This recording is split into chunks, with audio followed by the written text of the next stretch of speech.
Good day all, and you are welcome to today's class. We are in a study section 7, unit 1, which is an introduction to experimental design. What are the objectives of the studies? The objectives of this unit are to enable students to 1.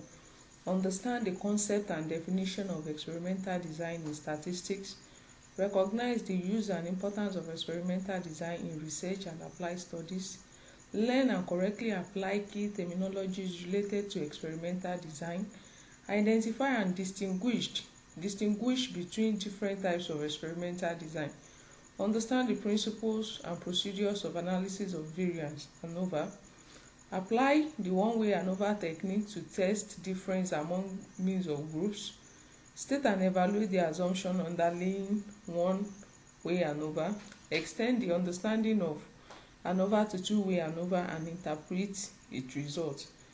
And also, the last but not the least is to develop the ability to choose and apply appropriate experimental designs in solving real-life problems in business, agriculture, health, education, and social sciences. Learning outcomes for study section 7, unit 1. By the end of this unit, students should be able to 1. Define experimental design and explain its roles in statistical research. 2. Identify and describe the use of experimental design in solving real-life problems. 3.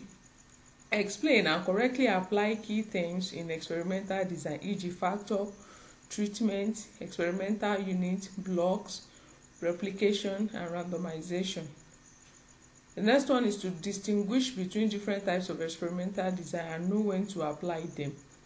Explain the concept of analysis of variance and its purpose in comparing group means.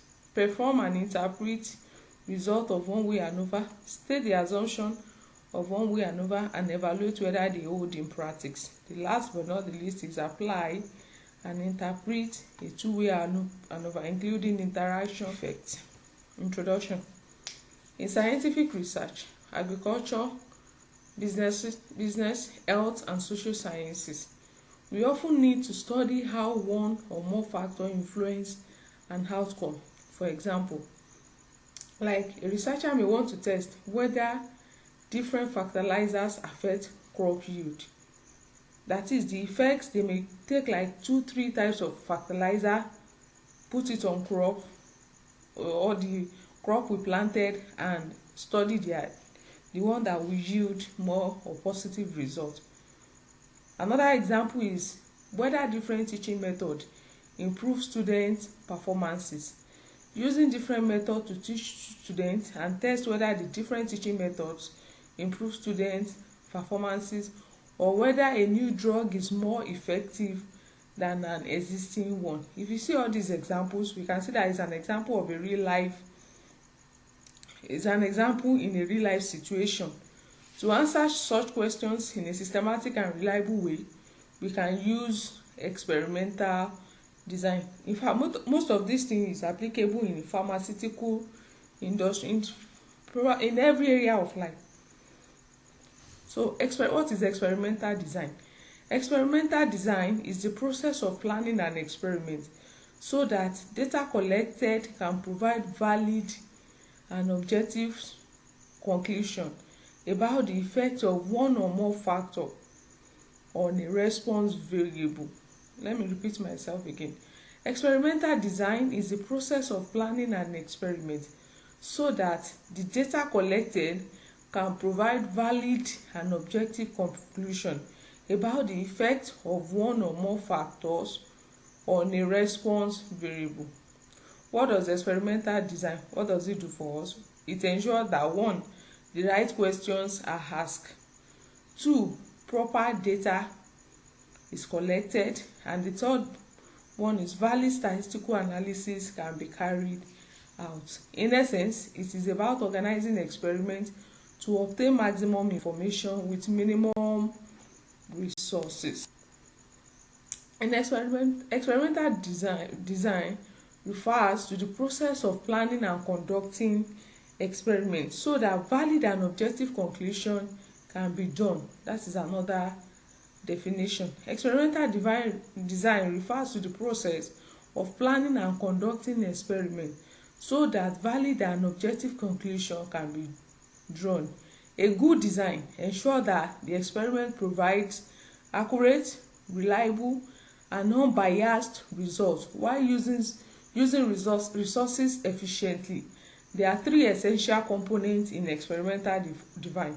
The first one is estimate of error, control of error, and proper interpretation of error. What are the uses of experimental design? Experimental design is useful in engineering design when new product is developed and existing one is improved. Some application of statistically designed experiments in engineering are: one, they use it in evaluating and comparison of basic design configuration, evaluation of different materials, selection of design parameters so that the product will work well under a wide range of field conditions, determination of key products, design parameters that impact product performances. Some terms in experimental design. The first one is a factor. What is a factor? A factor of an experiment is a controlled independent variable, a variable whose levels are set by the experiment. Experimental unit is another term in experimental design. It's the smallest unit of experimental material to which a treatment can be assigned. Then what is a treatment? A treatment is a specific condition or combination of factors levels applied to experimental unit. Then we have replication, repeating the experiment or treatment to improve reliability. Also we have randomization, randomly assigning treatment to units to avoid bias. We have blocking. Blocking means grouping similar experiment units to reduce variability. We've talked about variability before. Response variable, the outcome being measured, e.g. yield, test scores, and blood pressure. Types of experimental design. Design are classified based on their classification factor. We have a complete randomized design, which is also called CRD. Let me repeat myself again. Complete randomized design, which is also called CRD. A complete randomized design is a design in which treatments are assigned completely at random so that each experiment unit has the same chance of in one treatment. Treatments are assigned randomly to all units, and it is simple but best when units are homogeneous. Another one is a RCBD, which is randomized complete block design. Incomplete randomized block design or complete randomized block design, experimental units are divided into two homogeneous groups, such as treatments for each block are expected because variations are kept within each block. Units are grouped into block, which is the homogeneous groups. Treatments are randomly assigned within blocks and control variability due to blocking factors. We also have Latin square design. We have different types of experimental design, but this study section covers just complete randomized design, randomized complete block design, CRBD and RCBD. Analysis of variance techniques employs tests based on variance ratio to determine whether or not significant difference exists among the means of several groups of observation, where each group follow a normal distribution one way and over, which is our complete randomized design, CRD. One way analysis of variance is used to determine the effect of one independent variable on a dependent variable. The model is used when we wish to test the equality of K population means. The procedure is also based on assumption that each of K group of observation is constant among groups. So this is the statistical model. Yij equals to mu plus tall I plus Eij. Our I ranges from 1 to n and our j ranges from 1, 2, 3 like that, where our Yij is the height observation that is receiving the jth treatment. Our mu is the overall mean. Our tall I is the treatment, and our Eij is the error. What are the assumptions of CR complete randomized design, CRD? 1. The case set of observed data constitute K random samples for the representative population. 2. Each of the population from which the sample is taken is normally distributed with mean mu I and variance sigma square respectively. Also, each population has the same variance, that is sigma 1 square minus sigma 2 square is equals to sigma k square equals to sigma square. The tall I, which is our treatment, are unknown constants, and the sum is equals to 0. Summation of tall I is equals to 0. The last time we talked about setting our hypothesis, that is H naught given the mean, overall mean 1 is equals to overall mean 2 up to overall mean k, and our H1, not all mu are equal. Sorry, this one should be H1, not H naught. It's supposed to be H naught and take note. Alternatively, our H naught is tall I equals to 0, and our H1 is not all tall I equals to 0. That is the null hypothesis, which is the true hypothesis, and the alternative hypothesis calculation. The following characteristics are going to be used. 1. Mu Ij, which is equal to height observation receiving jth treatment. Tall I treatment dot j, this is the formula we use to estimate it, that is total of jth column.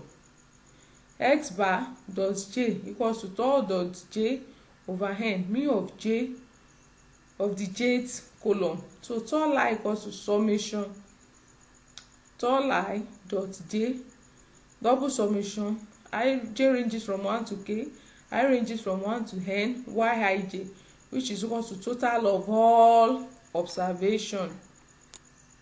Now the total sum of square, which is our TSS, total sum of square, not sequence, sorry, is total sum of square, S total, which is equal to double summation j ranges from 1 to k, I ranges from 1 to n, Yij minus x bar square.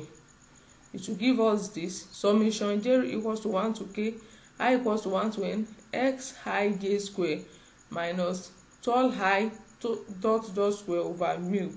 Among treatment group sum of square, we have our SS total, we have our within error residual. This is the formula we use to calculate our within error or residual. So SS total minus sum of square total minus sum of square treatment. That will give us within error or residual. So this is our SS total. So now we have our ANOVA table. We have source of variation, degree of freedom, sum of square, mean sum of square, and F ratio. We have our treatment, error and total. That is our source of variation. For our degree of freedom for treatment, it will be total number of treatments minus 1. For total, it will be total observation given minus 1. Then we come to our sum of square. We estimate our sum of square treatment, we estimate our sum of square total, and we take away our sum of square treatment from our total. That will give us our error. Then mean square error, our mean square MSC will now be sum of square treatment divided by the degree of freedom for treatment. Then we do for error, sum of square error divided by the degree of treatment for error. Then our F calculated will be mean square treatment over mean square error.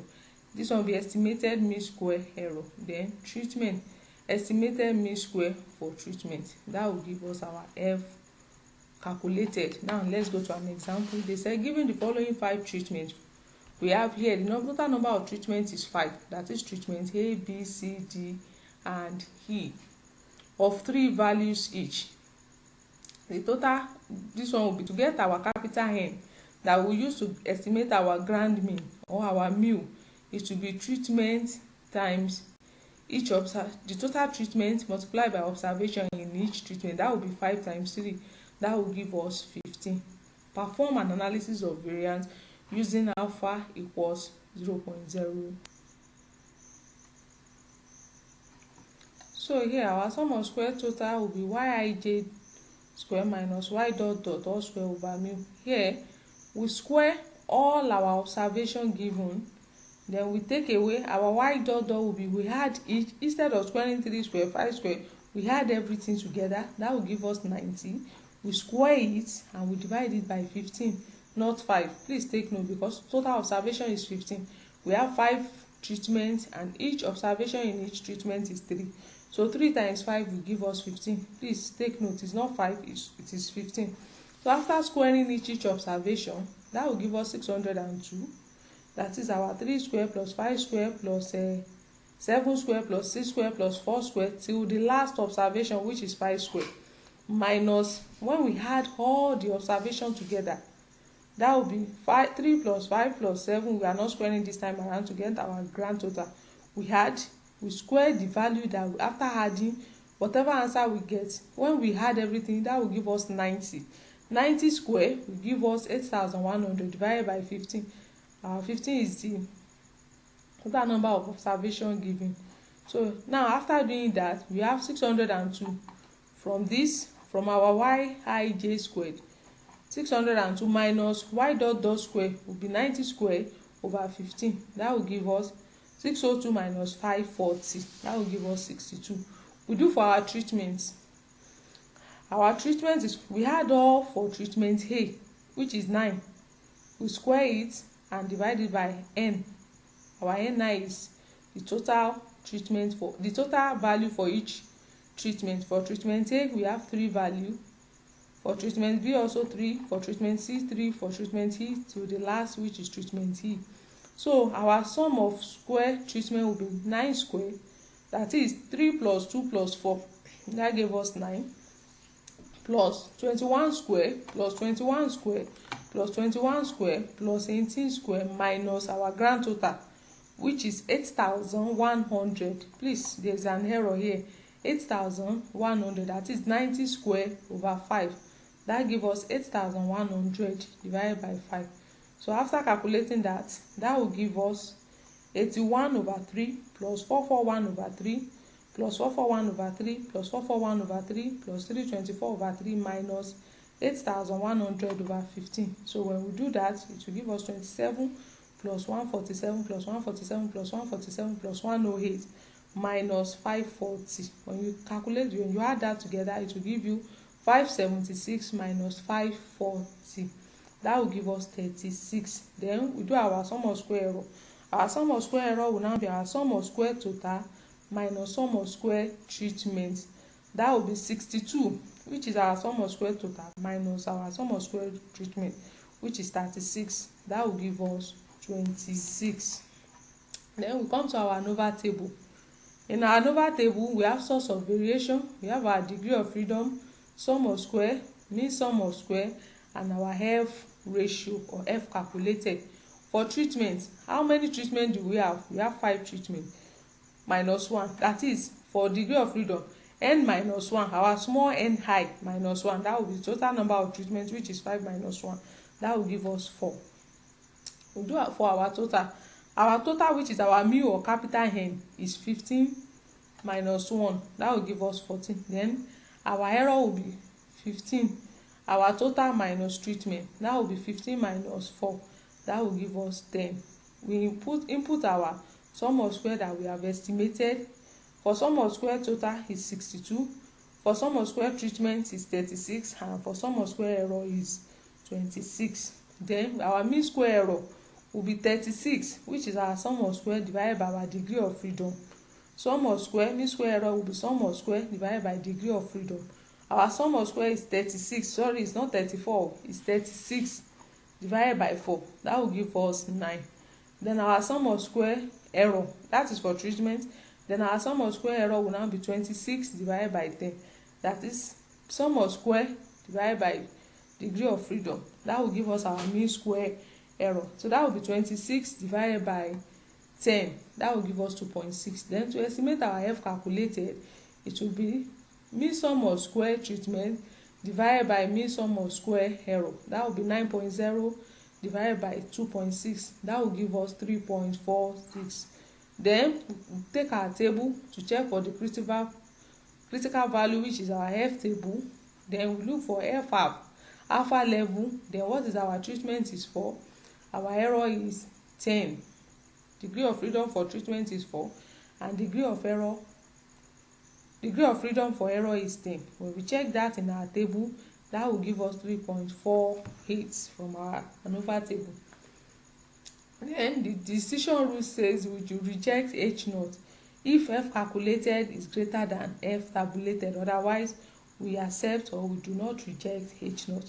So from here now, if you check our F calculated, it is 3.46, and our F table is 3.48. So from here, our decision will be, since the F calculated, which is 3.46, is less than F table, which is 3.48, we accept H naught. That is, we do not reject H naught, and we conclude that the treatment means are equal or no statistical difference in the treatment means. Now let's come to, that is for one-way ANOVA. Let's come to for two-way ANOVA. That is the randomized complete block design. What do we use it for? It is used to determine the effect of two independent variables on a dependent variable. So here we have for block, we have total for block is in the formula as given in the formula. We have we estimate our grand total and our treatment. This is the statistical model. The statistical model between the difference between the for one way and two way. That is for CRD, complete randomized design, and randomized complete block design is that here, if you check for the one way ANOVA, we have mu plus beta ij. In the one way ANOVA, we don't have for block, but we have for treatment. Here we have for block, we have for treatment, and we have for error. This is the model. Please take note. Our Ij is the typical value from the overall population, and our mu is the constant. So the block effect, we have the beta j is the block effect, the tall line j is the treatment defect, and Eij is the error term. So these are the assumptions. This is the assumptions for complete randomized complete block design. Then calculation, we estimate our sum of square total like we did for one way ANOVA. We estimate our sum of square block. We estimate our sum of square treatment like we did for one way ANOVA, and we estimate our sum of square error, which is sum of square total minus sum of square block minus sum of square treatment. Now let's check this. Let's check out this example. It's an example of 20 machine parts were selected from the 1 week output machine shop that employed 3 machinists. The parts were inspected to determine whether or not they are defective, are categorized according to which machinist did the work. The result are as follows. We have for machine, this is for machine, and we have defective. So machine is column wise, while defective is row wise. So let's say our defective is the treatment, defective and non-defective, and our machine is the block. So from here now we have defective. For defective we have 10, 8 and 14. Non-defective we have 52, 60 and 56. For our machine we have machine A 10 and 52, machine B 8 and 60, machine C 14 and 76. When we had defective, which is the row wise, 10 10 plus 8, 18 plus 14, that will give us 32. Non-defective, 52 plus 60 plus 56, that will give us 168. Then for machine, we have 10 plus 52, that will give us 62. For machine B will be 8 plus 60, that will give us 68. And for machine C will be 14 plus 56, that will give us 70. That is the total. We add it row wise and column wise. Is the defective non-defective classification independent of matchiness? They say conduct a test at 1% level of. So here we have our model, which is mu plus beta ij plus tall ij plus cij.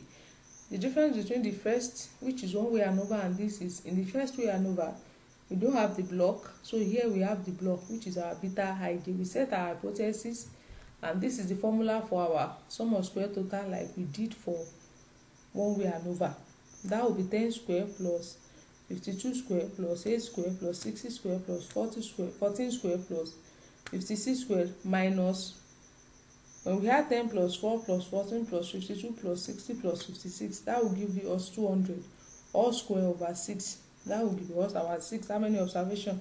We have 6 observations. That will give us 3133.33. Then we estimate our sum of square block here, which is summation j ranges from 0 to n yj dot square minus tall I squared over mu, our grand total. So that will be 32 square. Defective is our block. Defective, we have 32 square, which is 10 plus 8 plus 14. 32 square plus non-defective, which is 52 plus 60 plus 56, that will be 168 square.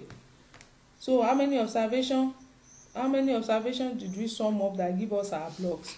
That is 3. That will be 10 square plus 8 square plus 14 square. That was 32 square plus 168 square over 3. That one will give us 308 minus our grand total. That will give us 3082.66. Then we do for treatment. Our treatment is the machine. We have 10 plus 52, that will give us 62 square, plus 8 plus 60, 68 square, plus 14 plus 56, 70 square. How many observations did we have to give us each block? That is 2. So 62 square plus 68 square plus 70 square divided by 2 minus our grand total, which is 6666.64. That will give us 17.33. Then we estimate our sum of square error, which is sum of square total minus sum of square treatment minus sum of square block. That will be our total 3133.33 minus our sum of square treatment 17.33 and our sum of square block 3082.66. Then that will give us our sum of square error is 33.34. Then we do like the one we did for one way ANOVA, but here we have to put our block. Then we compare, we check for our F calculated like we did. How many treatments? We have 3 treatments. 3 minus 1, that will be 2. How many block? We have 2 block. That is defective and non-defective. That will be 2 minus 1, 1. Then our total observation is 6. 6 minus 1, that will give us 5. Then our error, 5 minus total minus block minus treatment. Degree of freedom for total minus block minus treatment. That will give us 6 minus 1 minus 2. That will give us 5 minus 1 minus 2. That will give us 2. Then we come to our sum of square. We input our value for the sum of square. Then we estimate our mean square error. That is our total sum of square. Sum of square divided by degree of freedom. That will give us our mean square error. So we do for treatment and for block. So it will be our sum of square, mean sum of square for treatment divided by degree of freedom divided by mean sum of square for error. Then our mean sum of square for block divided by mean sum of square for error.